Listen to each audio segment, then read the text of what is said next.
Hi there.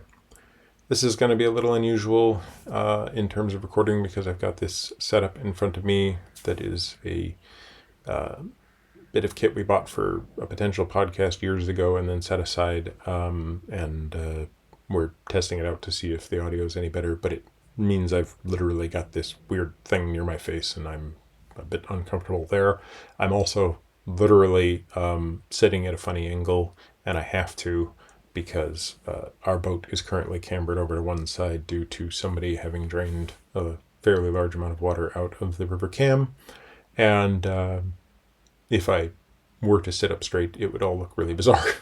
So I've got a kind of progressively more painful muscle spasm in my back from trying to do this. And I've been trying to record this now. I think this is my 9th or 10th attempt in the last 24 hours. And yeah, it's frustrating. I'm going to try and get through this time, though. So, quick little update. It is the end of April. We are just getting ready to start a move where we're going to disconnect the boat from the antenna that is outside our mooring here and physically free ourselves from the constraints of land. And we are going to make a move up to the Rugby area to visit the Crick Boat Show and hopefully meet a bunch of you guys. We thought that it would be a good idea to do kind of a pre-move update. We're going to do a vlog of the trip, and we're going to do it in a little bit of a different fashion. We haven't really settled on exactly what that is yet, but Joe has some ideas. And we're, going to try and make the most of the trip in the nice sunshine, which is recently decided to visit the lower portion of the UK. So, hopefully it'll be a pleasant trip. It's springtime, there's geese trying to make more geese, and ducks trying to make more ducks, and lots of worms trying to make more worms outside of our boat. Yeah, so hopefully it'll be a pleasant trip, and we'll meet some nice people, and we'll have some nice conversations, and then we'll come back to start to prepare for a flight overseas to see my family for the first time since COVID. So that'll be great too. And there will be donuts, I think, eventually. So, yeah, that's where we're at. But there hasn't been a lot of updates because, well, I started my master's degree last year in September in the first term called Michaelmas at Cambridge University in the Department of Computer Science, where I'm trying to do a what's called an MPhil, or a Master's of Philosophy, which is a kind of a hybrid master's with a taught component and a research component. And the taught component, well, it kind of went a little awry. So I'm going to actually be deferring the bulk of the master's degree until next year, when I will restart in January. And that has had the knock-on effect of deferring my plans for a PhD, and it's changed our whole kind of set of plans for the future, knocked everything back by a considerable amount of time, and basically just sort of sent us rolling around like pins in a bowling alley. But it's all starting to come more or less back together. So figured, hey, we'll let you know. That leads to what I really want to make this video about. And it's a video that I wanted to make for a long time. Like, I started thinking about it even before we moved on to Narrowboat. I started thinking about it as a more of an essay where I wanted to, kind of communicate with my family what my ideas were. And then we moved on to the boat, and everything was really quite bright and cheerful for the first few months, and it kind of fell by the wayside, and YouTube started to kick up, and we started having viewers and things, and this was fascinating. And then we got to our first winter aboard, and my mental health issues started to pop up, and then I made it through the first winter, and I was like, oh, I should really talk about this. But then for various reasons, I kind of deferred. And it became a big focus again when COVID hit, because I was like, wow, this is a huge impact on, well, humanity. And there are issues with dealing with it because, for those who are living on boats, people who are transient in the community, people who are not tied to a particular physical location, have a different set of difficulties from the people who live in a, box of stone / wood / brick. And so I wanted to communicate about it, but I had this sort of sense of responsibility of, well, it is COVID, and everybody's already got their mental health issues. And we should try and not exacerbate those. So I spent a lot of time thinking about, how do I talk about this? Then after COVID and during the renovation, I thought about bringing it up, and then over the years, there's been private conversations that I've had, and it's always been kind of a don't make that, because if you talk about mental health, there's things people don't want to know about, and there's things that a certain segment of the population is watching the videos for entertainment, and a certain segment is watching it for a dream, and they've got this idea of what it'll be like on a boat, and it might poison that, and et cetera, et cetera, et cetera. And I kind of always, like, it's a weird thing about being a person on this side of the camera on YouTube. The rather idiot concept of, creator gets thrown about a lot. And yet there is this reality to being, to being on YouTube and producing content for YouTube that brings about a kind of social communication that just doesn't exist in, any normal, quote unquote, form of media. The comment stream at the bottom of the videos, but also the reality of Patreon and communications through Facebook and social media. It's a very socialized life. And so it can lead to a lot of, like a sense of there just being complexity to talking about anything that is already uncomfortable. Especially because, I've seen people try it, and in trying it, they've tended to talk about their own personal issues in a way that that unintentionally or intentionally, kind of, well, it is somewhat uncomfortable to watch. And while, you want to empathize, and in fact, I do often empathize, I still find myself in a place of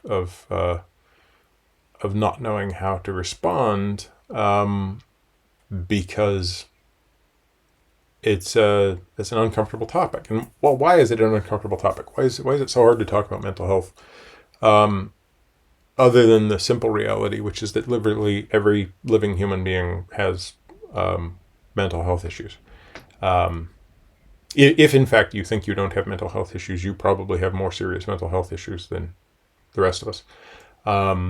If you have mental health issues, good. You have clarity. Congratulations. It might not be accurate clarity. There are these things called delusions, but you have clarity of the fact that you're this complicated, incredibly enriching and baffling experience of being a conscience and a conscious thing inside of a really almost paper thin balloon of calcium and then a bunch of goo, is not a machine that operates without faults.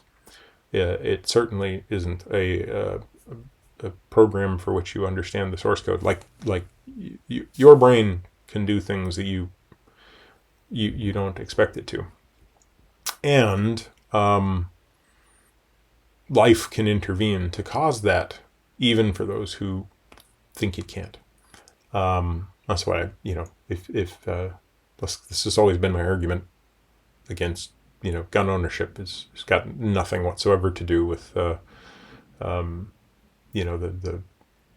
rather ludicrous arguments around the Second Amendment and all that sort of stuff. It's just a simple thing of if you trust yourself with a gun, you're an idiot. Um, you know, I'm not saying you're um, I'm not saying that your idiocy is because you are not a intelligent person who hasn't thought through your reasons for trusting yourself. It's that you have thought them through, um, but you have missed the fact that um, things outside of your control can send this thing off. Um, you know, the gun is vastly more reliable. I mean, this is something that really is um, mechanically uh, uh, an action and a reaction. This is not action and reaction. This is something that can, without your knowledge and without your planning and awareness, from strokes to physical impediments of blood supply that are not strokes to uh, uh, small deficiencies in oxygen supply or whatever. From just being conged in the side of the head by a baseball at the wrong moment at the wrong angle. This thing can betray you, and if you're certain that it can't, you are wrong. I have known this since I was 6 years old. My head is unreliable. My brain is not perfect, and my observation from that time has been that neither is anyone else's, and that's fine. That is, in fact, as normal as it can possibly be. You're living. You are a bag of meat and mostly water, and inside of this deficient protection mechanism, you have a large of and rich accident going on, and that accident, that emergent thing that you recognize as yourself is unlike a lot of the messaging from the world. It is fully capable of changing. They say people don't change. Those people haven't been people for very long, or in fact, maybe they have been, but they fall for a bias that is implicit in trying to believe that it's called survivorship bias. That which I am is must be okay. It's like, nope, it's just where you are. Anyway, the key point is talking about mental health is difficult. Disclosing mental health on here is fraught with issues. It is not the simplest thing to sit down and try and say. And I don't even want to really talk about my actual issue. I want to talk about the fact that life on a boat exacerbated that issue. It exacerbated that issue to the point where, because I literally wouldn't have the problem that I have today if I hadn't been on a boat in a location. Then, because I am on a boat that moved from that location to another location, the systems like the police and first responders and secondary response, like the longer term care system, dropped the ball over and over and over again. The university, which I just happened to be lucky to have experienced this particular mental health crisis at a moment in which I had already, become part of the university system, and the university has an enormous number of resources that it very badly used to support me. The support I needed eventually coalesced partially through that system. But it was exacerbated again. It was made a much harder journey because I wasn't physically present with a physical address in extremely close proximity. I'm on a boat. That's an odd thing. Mailing addresses. That's an odd thing. I'm in a because I'm on a boat. I have to live in a location that is just simply more distant away because I need a mooring, and that meant that even though I can go to NHS Choices and get a list of all of the clinics that are potentially available to me, that list is exactly one clinic long, and that clinic is vastly oversubscribed, and the NHS is not well enough funded in non city areas to support a population that moves. And a population that moves regularly is even harder to support. So there's a lot of really practical and ideally helpful things to discuss about the problems of having a mental health issue while living on a boat that I think are something that should be out there, and the video should exist. So here's me trying to make the video, but man, it is a struggle. It's a struggle because there's a tendency, like if I tell you, here's what happened to me and here's what goes on in my brain, there will be which I have to do. Like I have to tell you, here's what happened in order to set the stage for why there needs to be some preparation on your part if you're going to be living on a boat. But in doing so, and in trying to talk about what occurs inside my brain because of it, I'm going to have to, no doubt, have people try and comment and try and respond, and it has been my life's experience. I am the world's foremost expert on my mental health issue, and full-on professionals in the world of mental health are the closest to being able to understand why responding to what I'm about to say with advice is utterly unhelpful. Like just completely non-productive. But it's like it can't be stopped. There will be a flood of advice and commentary, both from people trying to relate and from people trying to sympathize, and yet there's this funny thing of like, if you actually empathize, then with me, you would understand why I know the solution. I know what I need to do to fix this. I've known from the moment that it began again what would be necessary. I didn't know the timeline. I didn't know how long it would take me to get access to what I need. I don't know how long it'll take me to heal, but I knew that I can, and that I will come out the far side with a new set of scar tissue. I have a lifetime of healing around this issue. So, I don't have a way of getting advice from someone else as to how to take, a hold of my brain and rattle out the cobwebs, that will be helpful. Especially because the majority of the advice from a lot of people will come down to, well, you just have to get over it, etc. And it's like, yes, thank you. That's not how it works. It's just, and you'd know that if you had the experience, you would understand it utterly implicitly. That isn't the issue.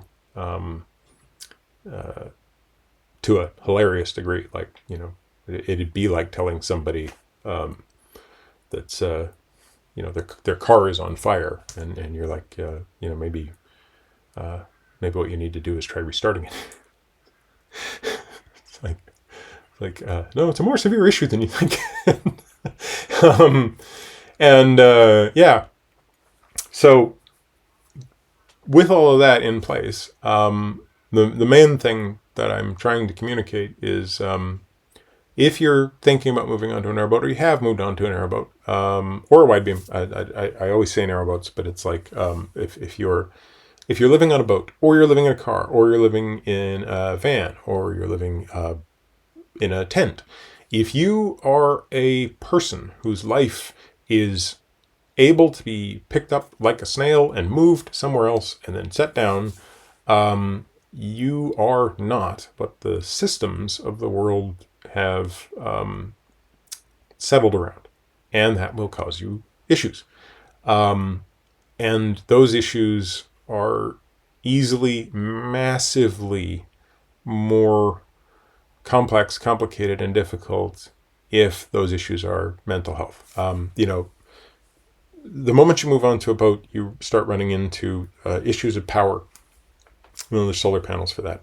Issues of sewage, for lack of a better way of thinking about it. There are, companies that can produce,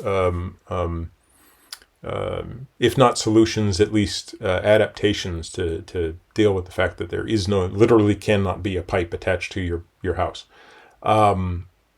Issues of mail. Well, there's poste restante in the very small number of places in which anybody's heard of that, and in which the post office actually in any way supports the idea. Most don't. But there is, Amazon and other services where there's lockers to send things to, and most likely you can deal with most post anyway.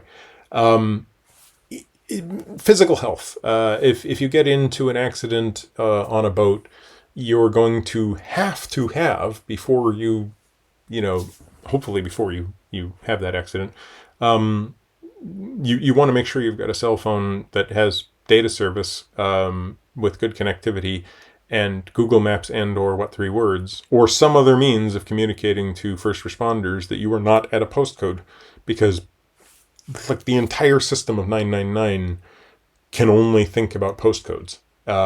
If you're in a smaller, more refined location than that, or heavens forbid, you're in a place that you cannot find a postcode reference for, you're going to have serious problems getting first responders to you, and you're going to need to. So be prepared for that.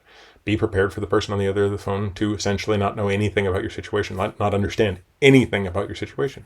Well, this is the same thing with mental health.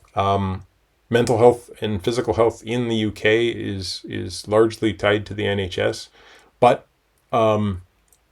like how dental and vision care sort of fall through here for some reason, they're just, somebody made the arbitrary decision that your teeth and your eyes weren't necessarily as important as your gallbladder, for quality of life they were probably wrong, but for like immediate issues of having something explode inside of you, probably right. Anyway, they made that decision, and because they made that decision, it can be costlier and harder to deal with critical issues in your teeth and critical issues in your eyes than it is with critical issues in your body mass. Well, critical issues in your brain are one of those fall-through places. The NHS does not have particularly good responsiveness to issues of mental health. It exists, but it can be slow to access. It can be slow to marshal. You usually have an entry point of a GP, which means you have to have a GP. When you're moving around on a boat, you automatically have a fraught relationship of being able to actually see your GP. In a lot of ways, it's become easier now after COVID, because at least the odds are your clinic can arrange a phone call. But when this is, like, your GP is really set up as your point of contact for when you are having a slowly developing physical issue. The A&E is your point of contact when you are having a slowly developing or a rapidly developing physical issue. Who is your point of contact if you have a slowly developing mental health issue, and who is your point of contact if you have a rapidly developing mental health issue? And depending on your mental health issue, those answers might be completely different. There isn't a kind of great web of systems in place. If you are living on a landlocked, location. And if you're not, it's much more full of holes. And I fell through that set of holes, and it led to more difficulty than if I'd been caught by one.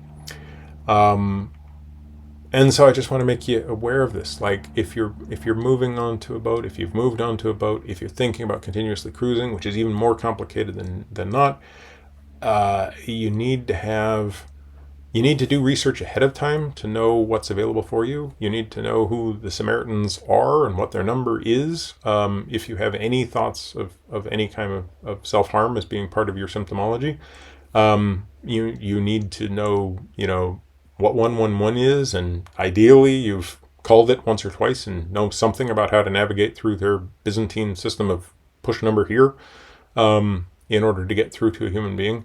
You should, if at all possible, if you've got a GP that you're already registered with, that keep that registration current even as you're moving around. Keep them up to date with where you're currently physically at. Let them have some knowledge of a consistent cell phone, and be able to have either over the phone or ideally nowadays Zoom, etc., calls with your GP so that they can start marshaling mental health responders for you as necessary. If at all possible, get a relationship with a therapist now. Somebody who has got some knowledge around your particular issues, be it depression or cognitive issues or gender dysphoria, etc. All of the potential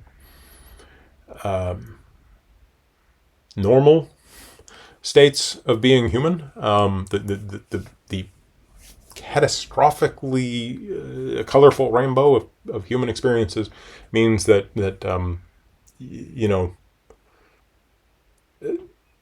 there can be a just enormous number of permutations of what you need, and you're probably the expert in that.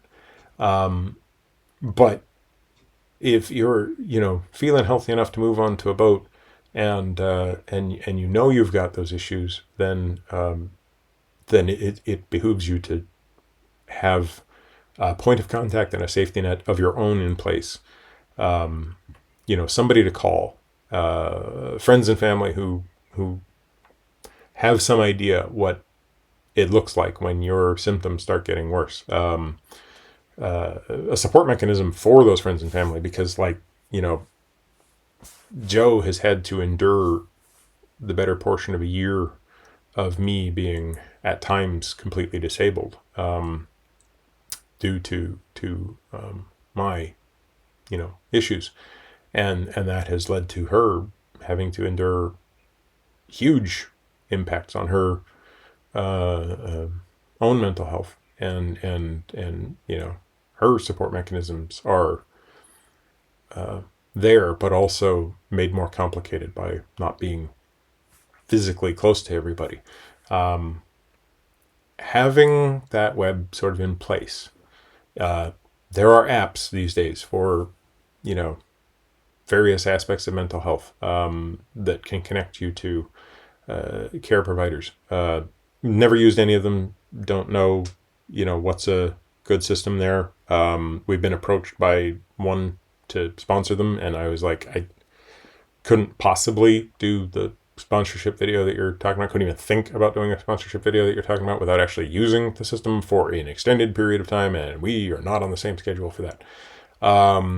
So I got no recommendations. It's just that might be something worth exploring. Basically, do your research, do your homework ahead of time.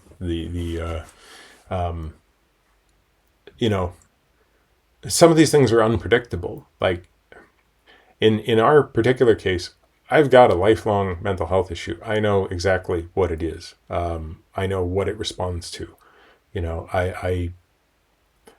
I cannot witness or be involved in acts of physical violence without having a protracted, complicated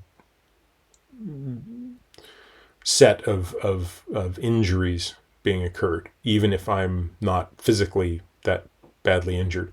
We were in Peterborough last year just before I was starting school, and sitting outside having a pleasant conversation with one of our viewers, and I'm barefoot, and a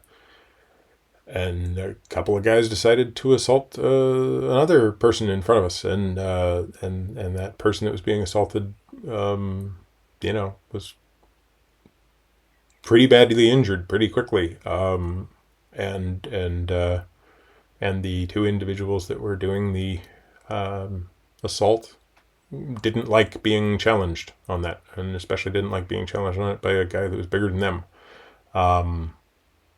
End result, it was over fairly quick. I got kicked in the head a couple of times. If anybody's had a traumatic brain injury before, this was not a hugely impactful concussion, but it was a concussion. It was, those are additive. I've talked before about having been punched in the head by an elephant, and that's true. It's one of a large number of concussions I've had, and every one of them is sort of cumulative movement towards, less capacity inside of this thing.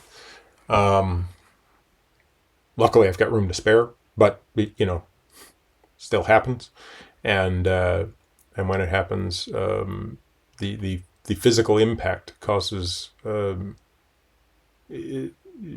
without the emotional response to violence, the physical impact itself, and the just literally the goo inside of the skull sloshing about, causes hormonal responses and chemical responses inside my body that lead to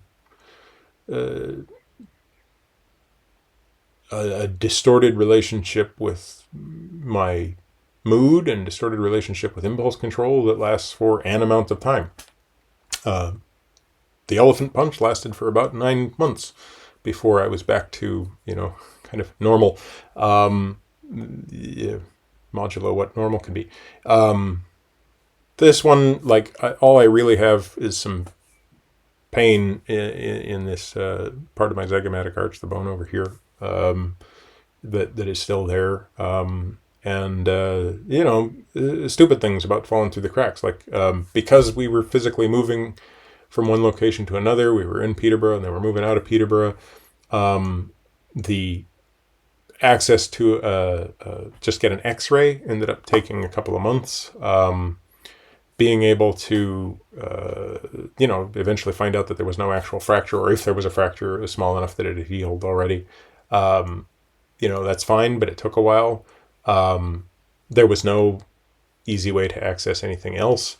The victim services people in Peterborough had been quick to respond on the phone, and actually extremely helpful. But again, it was only on the phone, and the person talking to me did essentially say that, if you physically leave the sort of jurisdiction, then we can't really help, and we'd have to transfer you on to some other jurisdiction. Well, that means having contact with a completely different person, and that sort of non-portability is exactly part of the issue that I'm talking about. Also, the police, who, in this particular case, I can only describe as inept and incompetent to an extreme, also couldn't articulate a response to a crime in any meaningful fashion, simply because one of the people who had been victimized by that crime wasn't physically staying in the same place. As soon as I moved across the border from one shire to another, I became an afterthought, and that's somewhat understandable, but at the same time, it's just a problem of living in this transient life, right? You fall through the cracks, and there's a lot of cracks. The school, I had already told the school that, I have this mental health issue, and in cases in which violence visits upon me, I can have a need for these accommodations. I said it out ahead of time, right? I'm like, these are the accommodations. These are the things that require response. This is an official medically documented over a long number of years diagnosis that has, a specific set of symptoms and a specific set of responses, and here they are, and I laid them out.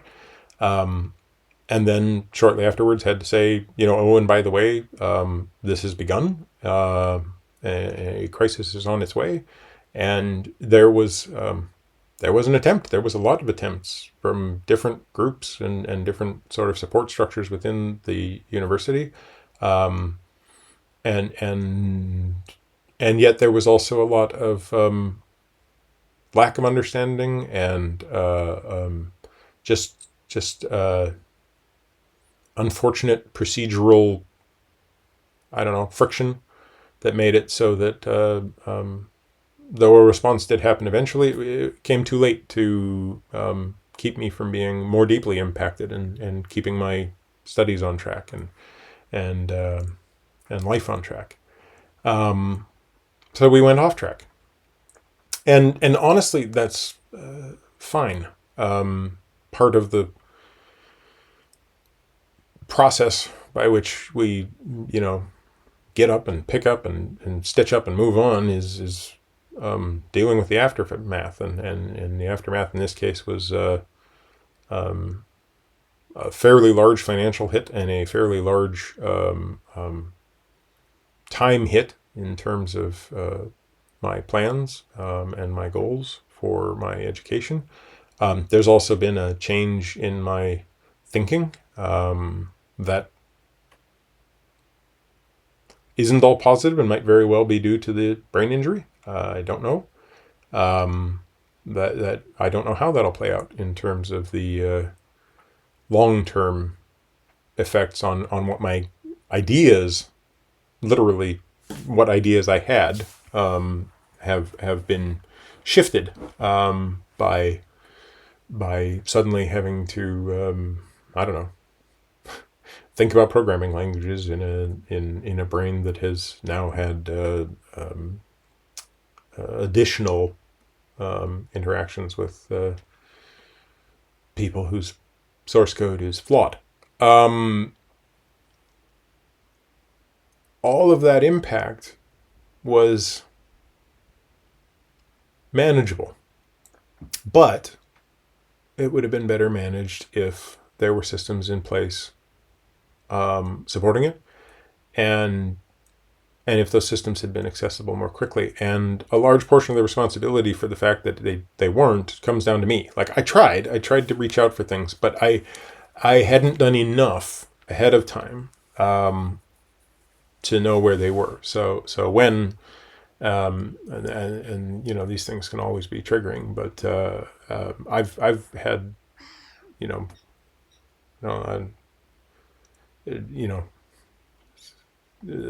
these things can be uncomfortable for people no matter what. I've had struggles with suicidal ideation since I was, as my earliest memories, from the time I was 6. I have had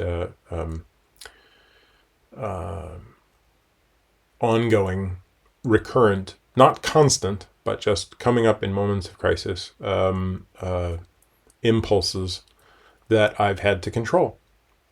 And I've learned all of the switches that I need to flip inside of my head to control those in a day-by-day basis. But when things like this occur, and it starts feeling like there's a catastrophe going on around me, they can be really hard to control. And I should have had the Samaritans number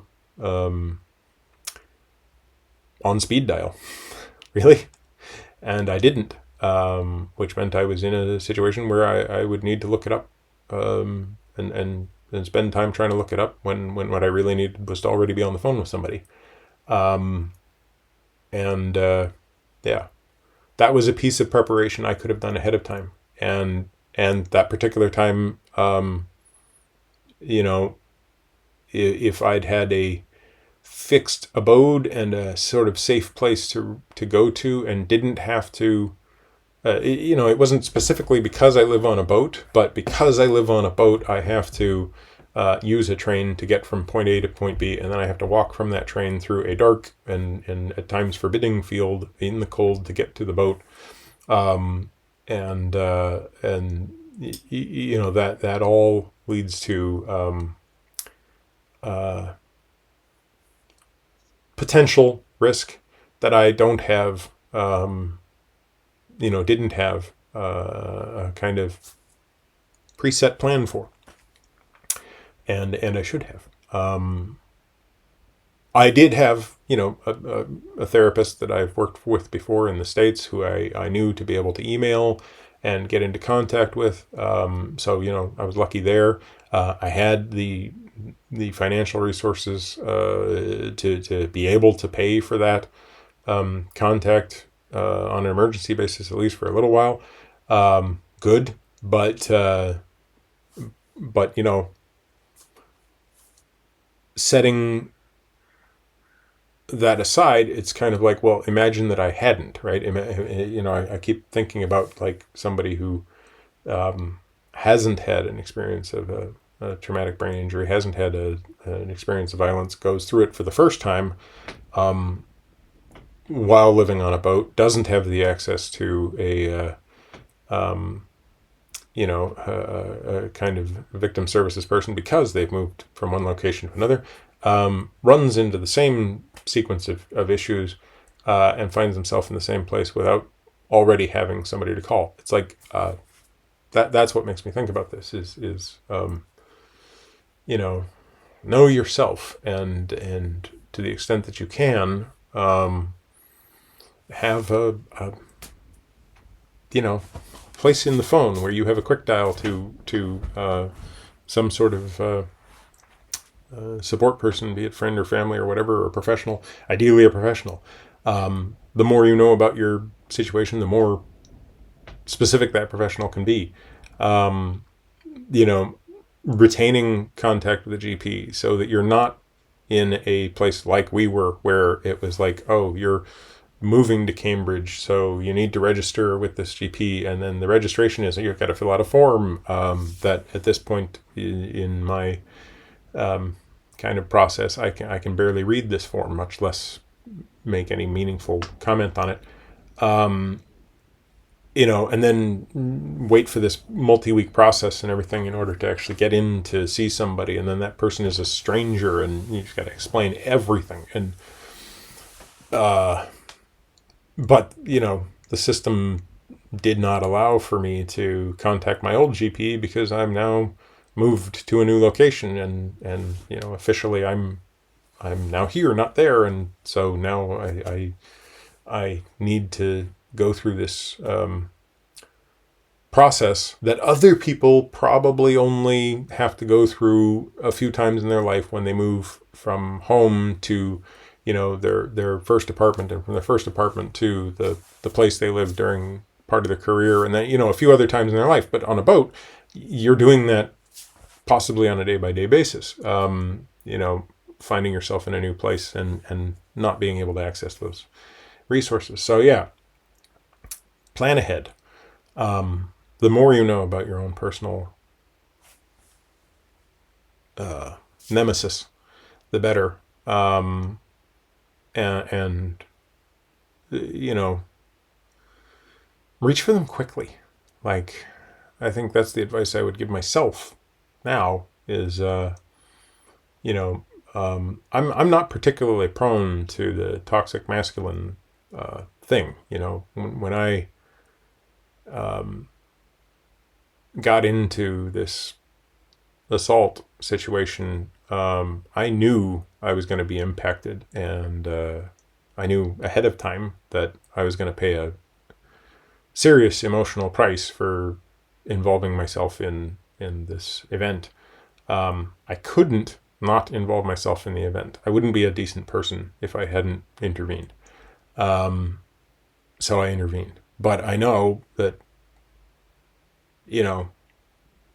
being a decent person by my definition requires sacrificing my own, immediate mental health in order to do this, which means sacrificing Joe's longer term mental health and my longer term mental health, and potentially the sacrifice of my career goals and my educational goals, and like I'm thinking about that all at the moment, you know, and I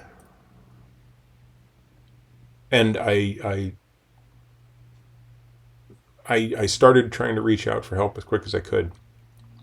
I don't have the stoic stiff upper lip nonsense that is trained into people here. I'm glad for that. It is not conducive to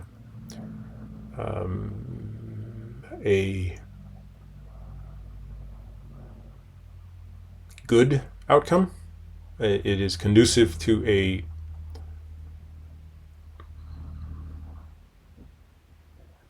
it's conducive to an outcome. It isn't conducive to a good outcome. It is better to be aware of your vulnerabilities than it is to, and to be vulnerable than it is to not. And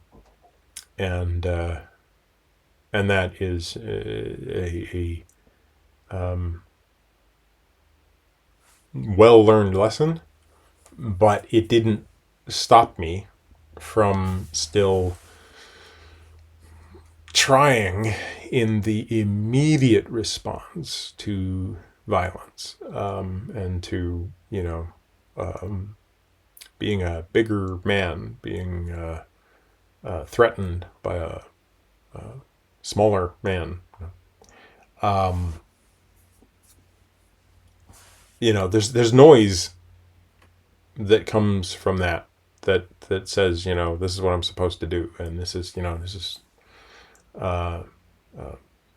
how I was supposed to defend myself, and then there's this whole thing that comes on because I was barefoot at the time, but how effective am I going to be against somebody in shoes, especially when there's broken glass all over the place in Peterborough. But anyway, it leads to recriminations inside my own head because my culture has done a pretty good job of trying to tell me that manning up is a sufficient response to a traumatic brain injury and an emotionally stressful event. It's just asinine. But I still delayed my own self-care. I delayed my own better result because of it, and that was another one. It's like, it's a good idea to take stock of all of that when you move on to Narrowboat, when you move into an unusual lifestyle. Try and address the fact that your society has set up, and your kind of upbringing has prepared you for a way of thinking about the world. And I guess the greater point that I'm trying to make is that your world has set itself up around a kind of fixed way of thinking about the world. And that fixed way of thinking about the world is, in fact, like, for instance, level. And I am not currently, like, here's level. Right? Here's me level to the earth. Right? At the moment. Here's me level to the boat relative to you guys. But that is it's not real. It's the illusion of kind of, here's the safety net that exists, and we don't talk about the fact that the safety net is a net. It's got holes in it, and things can go through those holes. And if you're one of the things that goes through those holes, you suffer, and that suffering is unnecessary, and also a failure of the system, a failure of the your government, and a failure of your world and its view to adapt to unusual circumstances, and that's important. And so when you take up a home that is 57 feet long and 7 feet wide, which is not average, when you do that, you take on a position of being more likely to fall through that net, and so it's a good idea to take stock ahead of time as much as you can, to think about the ways in which you would be able to respond to mental health crises, because you'll spend time on thinking about, you'll kind of naturally come on board, and you'll think about, well, I don't usually know exactly where all the fire extinguishers are in my house, but in the boat, you really want to know where all the fire extinguishers are. In the boat, when the alarm goes off, you really want to respond to that alarm. In the boat, when you hear something gurgling and you hear water running unexpectedly, you will wake up in the middle of the night with a sphincter pulled really small, until you find the source of that noise. And that isn't something that happens to somebody who's on land. It's just a different thing, and yet you won't necessarily think ahead of time about how to keep yourself safe emotionally, intellectually, in terms of your mental health stability inside of an unstable, in today's case, literally, life. Things like our having painted these walls white were a choice made against pushback from people who had opinions about, strong opinions in cases about what a narrowboat should look like on the inside, and yet we made that choice to support my mental health. We made that choice, 5 years late, but we made that choice eventually. The extra LEDs in our ceiling are part of that choice. Great, those are great, but we made those choices 5 years late. I still, to this moment, like, honestly, if I opened up the phone sitting in front of me right now, it doesn't have Samaritans in the quick dial, and I'm going to put it there, because it should be there, and it should have been there for the last 5 years.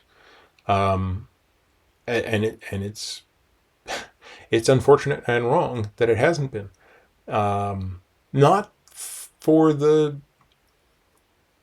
even for me, right? The fact that I didn't have it there for the moment that, I'm coming down the towpath and I find somebody else in crisis who I haven't. All I found on the towpath in crisis so far was a duck, and unfortunately that duck didn't live. But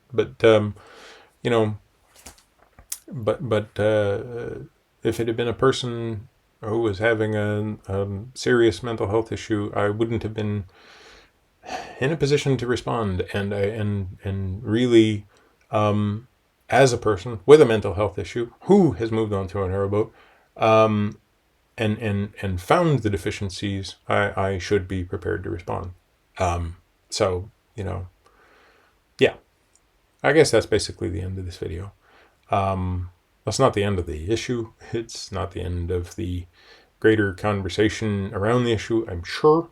I definitely, will try and look at comments, but where I see comments that are sympathizing without empathizing, or not even either, I'll just skip them. But yeah, I hope that at the very least, at the absolute minimum, I've gotten you to think, if you're a person who's thinking about this really nice life, this really good life, in which there is a lot of beauty and wonder on a daily basis, I open up that duck hatch and I will see life being life in glorious and sometimes horrifying ways, but still, it'll be life. I will get sun and I will get fresh air in a way that a lot of people won't. But I will have run the risk of falling through the net, and I want to tighten up the size of that net, and I want to do something to help other people tighten up the size of that net. So, if you're in the UK and you're going to live on a narrowboat, probably even if you're not going to live on a narrowboat, have the number for Samaritans at hand. If you're going to move on to a boat, start planning now for how you're going to address and adapt to the imbalance you'll find inside your brain as you engage with that life, whatever that imbalance looks like. If you have active and ongoing mental health concerns, with you. I get it.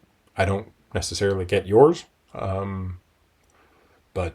man, do I empathize with the complexity of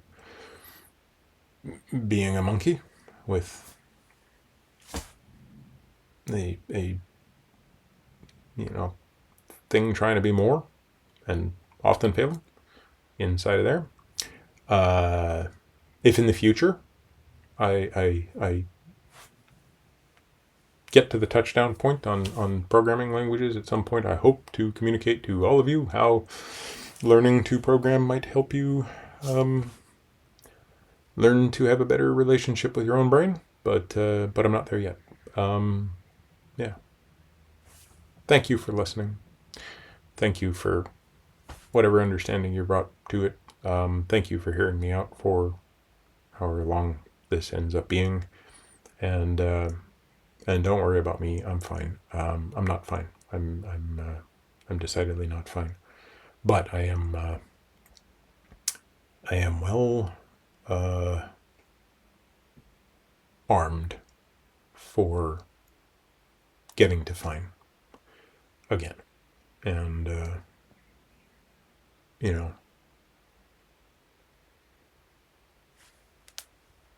it'll be a new set of scars.